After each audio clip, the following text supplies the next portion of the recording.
होता है, दूसरों को मार्गदर्शन देता है। केवल शरीर से हष्ट-पुष्ट होने से कोई जवान नहीं होता।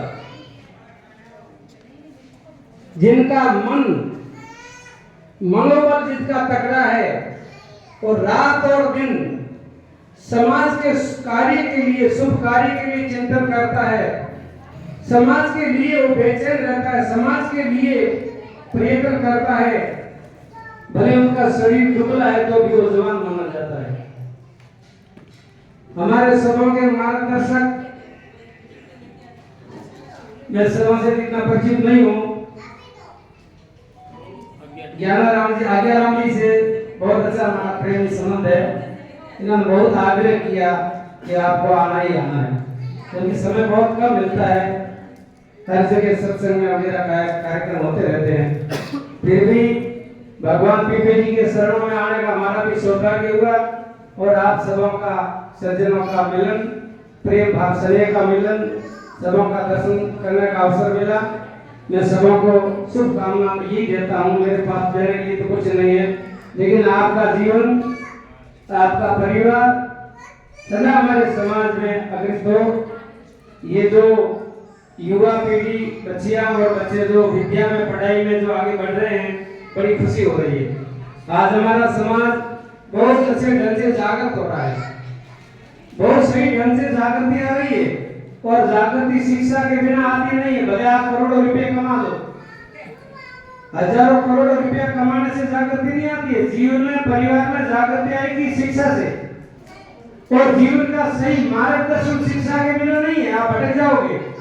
पैसे वाले लोग बहुत भटक गए, पूरा घर परिवार नरक बना दिया। पैसा होने से कुछ नहीं होता है।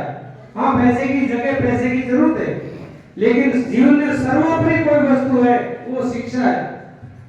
और शिक्षा का दूसरा जो साथी है, मित्र है शिक्षा का, वह संस्कार। अगर संस्कार भी नहीं है, यदि शिक्षा भी आपने बड़ी प्राप्त कर ली है, तो भी जीवन अधूरा है, घर परिवार बर्बाद हो जाएगा, क्योंकि संस्कारों की बहुत जरूरत है। हमारे भारतीय संस्कृति में पहले संस्कारों का कितना महत्व था। गुरुकुल होते थे, गुरुकुल नष्ट होने के बाद में संस्कारों का बिल्कुल नाम निशान मिट गया। अब संस्कार जैसी चीज बहुत कम रही है, और जिन घर में आज भी संस्कार है उनका घर स्वर्ग के समान है। और जिन घर में अगर संस्कार नहीं है तो घर में कोई कुछ नहीं है। जिनके जीवन में अगर भगवान के प्रति प्रेम है, माता पिता के प्रति आदर है, गुरु संस्कृति के प्रति आदर है, तो आपके पास सब कुछ है।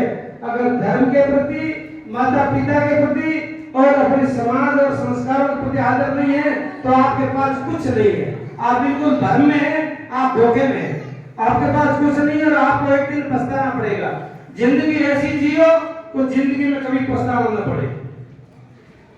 और दूसरों को भी यही प्रेरणा दो, ताकि उनको भी जीवन में अच्छा मार्गदर्शन मिलता रहे। अब देखो आज्ञाराम जी का हौसला देखो, मनोबल देखो। इतनी अवस्था में एक युवा से भी ज्यादा स्फूर्ति है उनके जीवन में। और सोच तो समझ तो कितनी आप सब जानते ही हो। हम सब यहाँ से मार्गदर्शन लेना चाहते हैं। हम भगवान से ये प्रार्थना करते हैं कि ये 100 वर्षों से बहुत आगे निकल जा करके हमको मार्गदर्शन देते थे, और हम धन से और इनकी आज्ञा का पालन करेंगे, तो इनके मार्गदर्शन पर चलेंगे, तो अवश्य मैं मानता हूँ, मेरा विश्वास है, हमारे समाज में बहुत अच्छा एक विकास होगा, समाज समृद्ध होगा, संस्कारित होगा। हर घर में हवन होना चाहिए। बहुत कम लोग हैं, बहुत कम हवन होता है। तो केवल शिक्षा से कुछ नहीं, हमारी संस्कृति खत्म हो रही है। घर में हवन नहीं हो रहा है, घर में 2 टाइम संध्या नहीं हो रही है, भगवान की आरती नहीं हो रही है। हमारे घर में पीपे जी का चित्र भी नहीं है, पीपा जी का कोई पुस्तक भी नहीं है, शास्त्र भी नहीं है, तो फिर हम पीपे जी से हम क्या शिक्षा लेंगे, और आने वाली पीढ़ी को क्या शिक्षा देंगे। देखो, संस्कार शास्त्रों से मिलते हैं, और जिन्हें माता पिता से मिलते हैं और संतों से मिलते हैं। माता पिता का आदर करोगे तो अवश्य उनका आशीर्वाद मिलता रहेगा, आपकी बुद्धि खराब नहीं होगी। देखो, जवानी से बुद्धि आदमी की खराब हो जाती है, और वही आदमी जब बूढ़ा होता है तो बहुत निर्मल हो जाता है। लेकिन अब वो निर्भर पड़ा क्या काम का। जिस समय आपके पास ताकत थी उस समय तो आप किसी की मानते ही नहीं थे, किसी की सुनते ही नहीं थे, और अब बूढ़े हो गए, कुछ करने लायक नहीं रहे, फिर निर्मल पड़ जाते हैं, तो वो निर्मलता क्या काम की। जवानी का सदुपयोग संस्कारों से करें। और हमारे पास धन है, धन आता है तो धन में भी आदमी का अभिमान बढ़ जाता है, जवानी का अभिमान बढ़ जाता है, कोई पद आता तो अभिमान बढ़ जाता है, वो अभिमान नरक में ले जाने वाला है। और उससे बचने के लिए माता पिता का आशीर्वाद चाहिए। जो माता पिता के आशीर्वाद में रहता है, माता पिता की आज्ञा का पालन करता है और अपने गुरु संतों से थोड़ा मार्गदर्शन लेता है, उनके जीवन में बहुत कुछ होगा, लेकिन अहंकार बिल्कुल नहीं होगा। नहीं तो क्या हुआ है, सब कुछ है लेकिन अहंकार उससे भी बड़ा है, तो फिर कोई फायदा होने वाला नहीं। ज्यादा कहने की जरूरत नहीं है। समाज के विकास के लिए आपने सबों को कह दिया है, सब अपने विकास में लगे हुए ही हैं। और भी हमारी जीवन की गति में थोड़ी धार लाएं, समाज में कुछ कुरीतियां हैं उनको मिटाने का प्रयत्न करें। एक दिन नहीं मिटेगी, समाज का सुधार एक दिन में नहीं होगा, लेकिन प्रयत्न करते रहना है सबों को। नशों की प्रवृत्ति युवा पीढ़ी में बढ़ रही है, वो भी एक समाज के लिए बहुत बड़ा कलंक है। युवा पीढ़ी अगर मार्गदर्शन भटक गई तो पूरा समाज भटक गया, ये समझो। और युवा पीढ़ी को सही मार्गदर्शन कब मिलेगा, आप जैसे शिक्षित महापुरुषों के सानिध्य में रहेंगे, इनकी नजरों में रहेंगे, इनकी आज्ञा का पालन करेंगे, बुरे कामों से सर्वित होंगे, गंदा काम नहीं करेंगे, गंदा खान पान नहीं करेंगे और गलत रास्ते पर कभी नहीं जाएंगे, ऐसा दृढ़ संकल्प लोगे तो ये हमारा जीवन बहुत कुछ प्राप्त कर सकता है।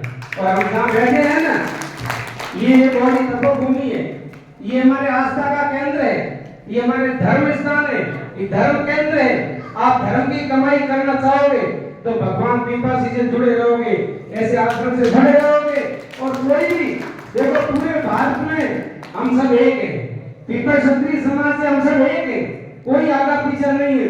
और जहां भी पीपी जी के नाम का कोई भी कार्यक्रम हो, 1000 काम छोड़ करके आपको 1000 समय छोड़ करके वहां जाना, सम्मिलित होना और किसी को मार्गदर्शन देना या किसी से लेना, ये बहुत जरूरी है। जब हमारे जीवन में बहुत सुंदर विकास होगा, सर्वांगीण विकास होगा।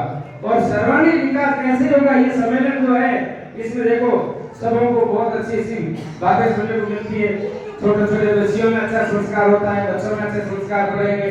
तो ये धर्म केंद्र से जुड़े रहोगे तो, और धर्म केंद्र से अगर जुड़े नहीं रहे तो फिर हमारा पता की डोरी बढ़ती है, तो पता की क्या होती है, वो जिंदगी क्या हो जाती है। और किसी न किसी महापुरुषों के मार्गदर्शन में रहो, बड़ों का आदर करो।